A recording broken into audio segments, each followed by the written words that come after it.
Je m'appelle Jean-Sébastien Jaurès, 44 ans, donc né en 77. Je suis né à Tours, d'origine réunionnaise. Je suis arrivé à la JOCR à l'âge de 14 ans et je suis parti à l'âge de 30 ans. Dans un premier temps, milieu de terrain défensif et puis après latéral gauche. J'aimais bien monter et après j'ai très vite compris que pour le haut niveau, il faut savoir bien défendre. Donc j'ai changé mon jeu. Tu as effectué quel parcours avant d'intégrer le centre de formation? Alors j'ai commencé à l'AS Fontaine, un quartier de Tours. Mon papa travaillait à la SNCF et il avait un ami qui était éducateur dans ce club-là. Donc j'ai commencé en tant que débutant, poussin, et puis après je me suis dirigé vers le club phare de la région qui était le FC Tours, qui était en deuxième division à cette époque. Et puis jusqu'en minime, où là, la JOCR m'a repéré, et puis j'ai rejoint le club à l'âge de 14 ans. Plus jeune, tu avais des modèles? Oui, il faut avoir des références. Moi, ça a été Roberto Carlos, ça a été des joueurs comme ça, et pourtant c'est un joueur offensif, mais ouais, Roberto Carlos. En 96, alors que tu viens d'intégrer l'effectif pro, tu remportes un titre de champion d'Europe des moins de 19 ans aux côtés de William Gallas, David Trezeguet, Thierry Henry ou encore Nicolas Anelka. Quel souvenir gardes-tu de cette aventure? Très belle aventure. Championnat d'Europe, ce n'est pas rien, c'était championnat d'Europe junior. Et derrière, on est champion d'Europe junior en France, et derrière on fait la Coupe du Monde en Malaisie, moins de 20. Donc très très bons souvenirs, et puis des joueurs de très grande qualité, donc d'apprendre à leur côté. Et ouais, c'est des très bons souvenirs. Et c'est vrai que souvent, c'est les trophées en pro qui sont importants, mais je crois que mes meilleurs souvenirs, ce sont en tant que jeune, que ce soit au centre de formation de la JOCR ou en sélection en jeune. Tu disputes ton premier match pro face à Montpellier en février 97, défaite 2-0. Comment se passent tes débuts en pro? Content, parce que juste avant, j'avais fait pas mal de bancs, j'avais fait pas mal de matchs en réserve. C'était la politique du club. Avant d'intégrer l'équipe première, il fallait en avoir des matchs en réserve, donc très gros souvenir. Le souvenir négatif, c'était la défaite, mais très content de l'entrée en jeu. Je crois qu'il y avait Kader Ferraoui en face, Lefebvre, une belle équipe de Montpellier, et puis à Auxerre, une très belle équipe d'Auxerre. Avec Diomède, avec les grands noms, Lamouchi. Donc c'était nos modèles. Quand on était au centre de formation, c'était nos modèles. Un joueur t'a particulièrement impressionné à ce moment-là? Tous, ça va très vite, ça va plus vite. C'est vrai que quand on est sur le banc de touche ou à l'extérieur, on ne se rend pas compte de la vitesse de jeu, mais oui, ça va beaucoup plus vite. Et en pro, la moindre erreur peut coûter cher à l'équipe. Tu n'as que très peu de temps de jeu les premières saisons, jusqu'à 2000-2001, où tu disputes 32 matchs toutes compétitions confondues. Quel a été le déclic? Comme je te l'ai dit peut-être tout à l'heure, j'étais peut-être trop porté sur l'offensif. Et le haut niveau, il faut savoir bien défendre avant d'attaquer. Et d'avoir modifié mon jeu, je pense. Et puis j'étais peut-être pas prêt encore, j'étais pas encore mature. Et puis surtout saisir ma chance. Saisir ma chance, quoi. Faut être là au bon moment, au bon endroit, avec les bonnes personnes. Donc ça a été le cas. Tu as côtoyé à ce moment-là un certain Djibril Cissé, mais aussi Olivier Capot, Philippe Mexès ou encore Jean-Alain Boumsong. Une génération très forte. Pensais-tu qu'ils pourraient tous atteindre le très haut niveau et devenir des grands joueurs? Le centre de formation de la JOCR était réputé pour former des internationaux. Tu m'as cité des joueurs, Mexès, Capot, qui ont été internationaux. Boumsong, mais qui n'a pas été formé au club et qui est arrivé très jeune. Mais Auxerre formait des internationaux, des futurs internationaux. Donc oui, on s'attendait. D'ailleurs, Djibril, sa première rentrée quand il fait un Metz, il me fait doubler quand même. À l'âge qu'il avait, il avait un gros potentiel. Tu as connu Daniel Rolland en tant que formateur, mais aussi en tant qu'entraîneur. C'est une personne qui t'a marqué? Automatiquement. Pas que lui, parce que c'est vrai qu'Auxerre, l'équipe première, c'était souvent Roux. Après, Daniel Rolland a pris la succession pendant un an, mais tout en amont, il y a quand même des formateurs. Je pense à Zbigniew Slikovic, je pense à Daniel Rolland, je pense à M. Turpin, je pense à plein d'éducateurs qui nous ont... Tous ces jeunes, quand ils arrivent à aller sur l'équipe première, il y a un travail en amont. Donc bien sûr, automatiquement, on est impacté par ces entraîneurs-là. Ça a été des très grands formateurs. 2001-2002 est marqué par le retour de Giroud et bien sûr l'explosion de cette génération. C'était facile de jouer dans cette équipe? Je pense que Roux a profité du travail de Daniel Rolland, qui a lancé des joueurs, qui a lancé des jeunes. Donc avec une année de première division dans les jambes, c'était mieux. C'était facile de jouer, oui, c'est automatiquement parce qu'on a des automatismes. Je ne sais pas, dans cette équipe, en général, Auxerre, c'est à peu près 8 joueurs formés au club et peut-être 2-3 extérieurs pour compléter. Donc automatiquement, on a des automatismes, donc on a plus de facilité à se retrouver sur le terrain. Et puis après, il y a cette osmose aussi le goût de faire l'effort pour l'autre, l'esprit d'équipe, quoi. Donc oui, c'était facile, mais après il fallait garder sa classe, faut être performant, confirmer à chaque match pour pouvoir garder sa place, parce qu'il y a sur le banc de touche, il y en a qui attendent, et malheureusement si t'es pas performant, un autre prend ta place et puis il faut attendre ton tour après. La saison suivante, tu découvres le très haut niveau avec la Ligue des Champions. Tu te retrouves un soir d'octobre 2002 avec Sylvain Wiltord et Thierry Henry en vis-à-vis. Comment s'est passée cette soirée spéciale sur le terrain? Raconte-nous comment tu l'as vécu. C'était la première journée de Ligue des Champions, je crois, on reçoit Arsenal. Et je crois même qu'on n'avait pas nos maillots, je sais pas si Constance on n'avait pas nos maillots Kappa, on avait un maillot un peu modifié. Et très très haut niveau, quoi. C'était les invincibles de la première ligue, donc très très haut niveau. Et on fait un bon match, mais on perd 1-0. On perd 1-0, et puis au retour, effet inverse, on gagne 2-1 là-bas. Gros exploit.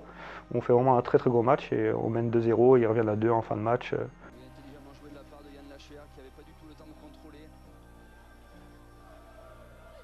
Capot. Ah, il est passé Olivier Capot, la bonne frappe. Oh, but magnifique. Et l'ouverture du score absolument exceptionnelle d'Olivier Capot. On la revoit une nouvelle fois, elle est magnifiquement enroulée et d'une puissance assez phénoménale. C'était Tainio. Quelle débauche d'énergie en tout cas dans cette rencontre. Allons pour Arsenal, mais Kainou n'a pas récupéré cette balle. Boumsong, la montée de Boumsong. Benjamin, toujours. Et ballon peut-être pour Fadiga, il n'y a pas de hors-jeu, c'est 2-0. C'est 2-0 pour la JOCR, Monsieur Messina qui recule. L'arbitre assistant qui pointe le rond central. Auxerre mène 2-0 grâce à Kalilou Fadiga. C'est du délire de la part des supporters auxerrois, c'est la réception totale pour Simane. L'accablement pour David Simane. Auxerre, c'est souvent ça, c'est synonyme d'exploit. On est souvent, en Ligue des Champions, on n'était pas forcément favori, mais on arrivait à faire des exploits. L'état d'esprit, le coach il le galvanise, l'esprit d'équipe, on fait corps. Et puis c'est vrai que la Ligue des Champions ou l'Europa League, c'est différent, l'atmosphère est différente. Quelques jours avant le match, vous voyez que le stade il se transforme.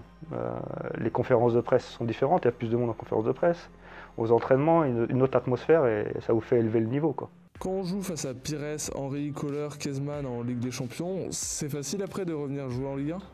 Non, parce que déjà tu joues tous les 3 jours, donc ça te pompe énormément d'énergie physique, énormément d'énergie mentale, et puis après, il ne faut pas se relâcher. C'est pas parce que tu as joué contre Wiltord et la semaine d'après tu te retrouves contre un joueur de championnat, il ne faut pas se relâcher, la difficulté elle est là. Et puis tous les 3 jours, quoi. C'est un rythme élevé, donc faut suivre. À la fin de cette saison, tu remportes une première Coupe de France, puis une seconde en 2005. Tu accordes plus d'importance à un exploit comme celui de d'Highbury ou à un trophée? On retient plus le trophée, mais moi, mes souvenirs personnels, les deux sont de très gros souvenirs. Et je me rappelle comme si c'était hier, quoi. Comme si c'était hier, c'est ce qui reste gravé dans le disque dur, quoi. C'est des souvenirs, c'est des exploits collectifs. C'est cette aventure humaine en fait qui marque. 2004, c'est le départ de toute cette génération, mais malgré tout, vous remportez la Coupe de France pour la dernière saison de Giroud. En tant que joueur, comment as-tu vécu l'annonce de son départ? Il y avait des bruits de couloir un petit peu qui circulaient. Triste parce que c'est vrai que c'était le coach depuis des années, mais on savait qu'il allait rester au club. Et puis voilà, la vie continue, le club continue à vivre, donc c'est clair que il arrête sur un trophée, sur une Coupe de France, donc c'est bien, quoi, c'est très bien. Et puis derrière, il faut continuer à travailler, il faut continuer. Et c'est clair que c'était une grosse perte, mais le coach est resté au club pendant quelques années après. Jacques Santini prend la relève. Fabien Cool nous a confié qu'il a vécu une très belle expérience avec. Avec Santini, ça a été pour moi une très belle expérience. On s'est retrouvé avec réellement un grand technicien du football, avec son caractère propre, pas facile, mais un grand technicien du football qui amenait à tous ces joueurs issus de la formation auxerroise une corde supplémentaire à leur arc pour pouvoir s'épanouir dans d'autres clubs. Donc c'était très intéressant. C'était ton cas également? Oui, très bon coach, où on a énormément appris sur le côté tactique. Ses entraînements étaient de très grande qualité. Et c'était très très intéressant. Une année riche en apprentissage. Tu clôtures ton aventure auxerroise par 2 saisons sous Jean Fernandez, dont la dernière où vous jouez le maintien. Qu'est-ce qui a motivé ton départ? La fin de contrat. Je suis arrivé en fin de contrat. Et puis bah, j'avais 30 ans. Et puis peut-être en fin de cycle au club. Et puis le club m'avait proposé quelque chose, mais bon, je sentais qu'il fallait peut-être que j'aille voir ailleurs. Puis j'ai signé en Allemagne, au Borussia Mönchengladbach. Et puis bah, ça a été très bien parce que ça m'a permis de voir autre chose, une autre culture. Ça a été très très enrichissant pour moi et ma famille. Et pour la culture foot, ça a été très très intéressant pour moi. Malheureusement, l'aventure en Allemagne ne se passe pas idéalement. Pourquoi ? La blessure. Je me blesse au bout du deuxième match contre Hoffenheim, au genou. J'ai une fissure au ménisque. Et puis je force. Et puis derrière, je ne peux plus. Et derrière, je me fais opérer. Donc il m'enlève un bout de ménisque. J'ai des liaisons au niveau du cartilage. Donc il me perfore le cartilage. 3 mois de rééducation. Et à la fin de ma rééducation, bah, je compense sur l'autre jambe. Et du coup, je pète l'autre jambe. Du coup, la blessure. Et voilà, puis après, je rentre dans un cycle de blessures qui j'arrive pas à en sortir. Et puis à un moment donné, je rejoue un peu, et puis après, je peux plus. J'ai plus de cartilage, j'ai plus de ménisque, et du coup, je peux plus jouer. D'où l'arrêt de carrière après sur blessure. C'était intéressant de découvrir une autre culture ? Ah, énormément. Moi, je pars du principe que le football, c'est clair que c'est des émotions, mais aussi c'est des relations.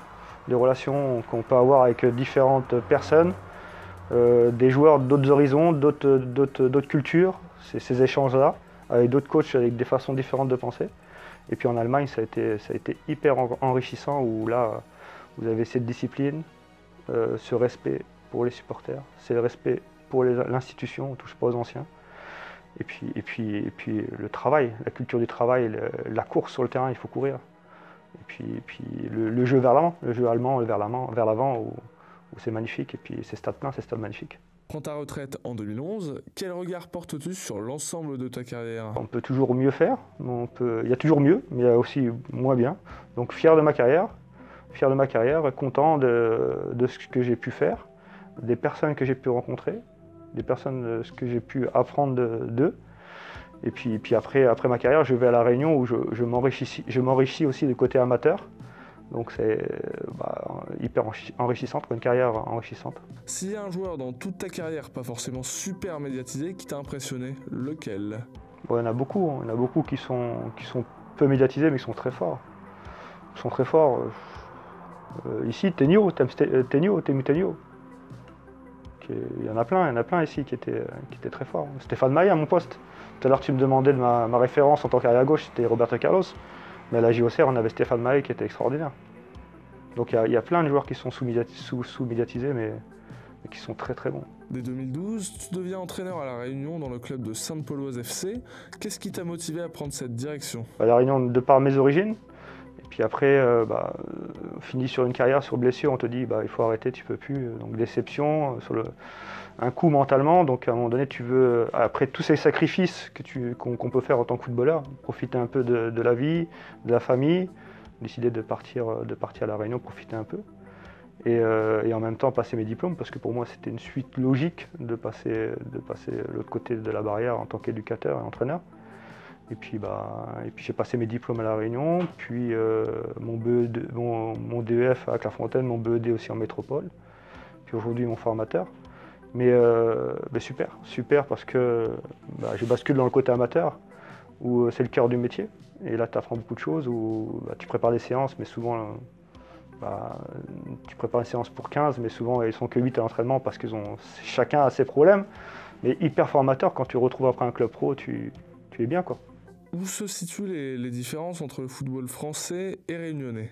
Le réunionnais, c'est moins posé, c'est plus du jeu direct, plus du jeu athlétique, avec des contacts. Ouais, c'est moins posé. Et puis plus des exploits individuels, c'est plus, il manque cette animation collective, les mouvements coordonnés entre les joueurs. Et puis ce jeu direct. Tu es désormais entraîneur au centre de formation. Tu te sers régulièrement de tout ce que t'as donné ta riche carrière ? Oui. Je prends et je continue à prendre des personnes que j'ai pu avoir en tant qu'entraîneur, des joueurs. Et puis je me documente. Et puis lors de ma formation, je côtoie d'autres éducateurs d'autres clubs. Donc je m'en sers, c'est automatique. automatique. Jean-Sébastien Jaurès sur le banc d'un club pro plus tard, c'est faisable? Il ne faut jamais dire jamais, mais pour l'instant, voilà, étape par étape. Il faut que je progresse, il faut que j'emmagasine encore pas de l'expérience, mais du vécu et j'apprenne encore. Et puis après, on verra où ça me mènera. Mais j'ai encore beaucoup à apprendre de mes pairs et d'autres personnes, de tout le monde. Aller la GIA et puis que nos jeunes, tout comme beaucoup d'autres, atteignent leurs rêves, c'est-à-dire de jouer en équipe première et qu'on puisse les emmener, nous en tant qu'éducateurs, les développer, les emmener pour qu'ils intègrent l'équipe première et qu'ils fassent le bonheur du club. Abonnez-vous à Panenka.